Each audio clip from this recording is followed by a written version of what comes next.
কাতারে বাংলাদেশি মানুষ সবচেয়ে বেশি বেকার কেন এবং অন্যান্য দেশে বাংলাদেশি মানুষ সবচেয়ে বেকার কেন এই বিষয় নিয়ে আমি আলোচনা করব আপনাদের মাঝে।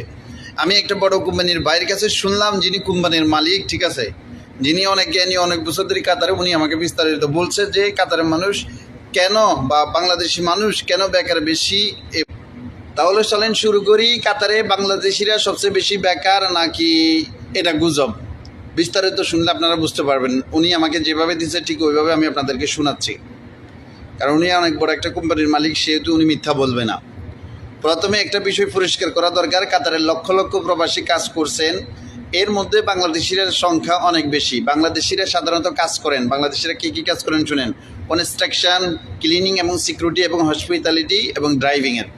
তবে সমস্যা কোথায় হচ্ছে?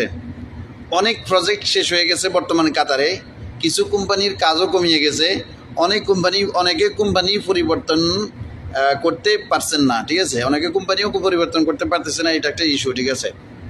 এই কারণে কিছু মানুষ সাময়িকভাবে বেকার হচ্ছেন, ঠিক আছে।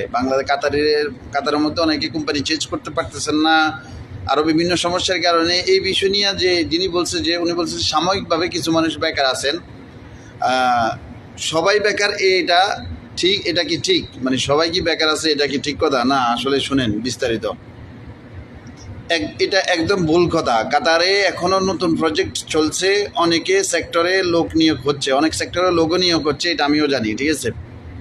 কিন্তু প্রতিযোগিতা বেড়েছে, স্কিল না থাকলে কাজ পাওয়া খুবই কঠিন। আমাদের বাংলাদেশি মানুষের স্কিল খুবই কম থাকে, এটা আপনারা জানেন।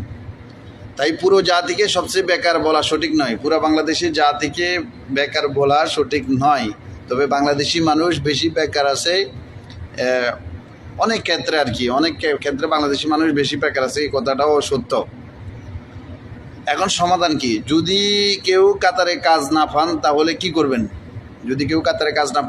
করবেন? এক নম্বর, নিজের ভিসা স্ট্যাটাস ঠিক করুন, নতুন স্কিল শিখুন, ওয়েল্ডিং, ইলেকট্রিশিয়ান, ড্রাইভিংয়ের লাইসেন্স করেন, ভুয়া দালাল থেকে দূরে থাকুন, অফিসিয়াল সোর্স থেকে কাজ করুন, ধৈর্য রাখুন।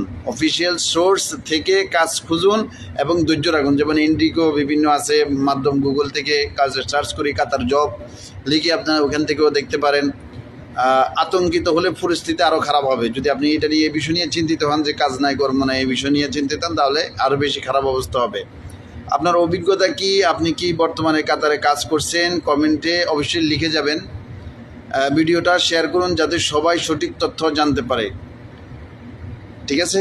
মানে উনি যেটা বিষয়টা বলে দিয়েছে যে লাস্টে বলছে ভিডিওটা শেয়ার করতে পারবেন, যে কথাগুলো বলছি এগুলো অন্য ভাইজোরা শুনতে পারে এবং কমেন্টও করতে পারেন। কমেন্টসে আমি দরকার হলে এটা যেভাবে উনি বলছে ওইভাবে আমি আপনাদেরকে দিয়ে দিব আর কি। কথা বুঝতে পারছেন?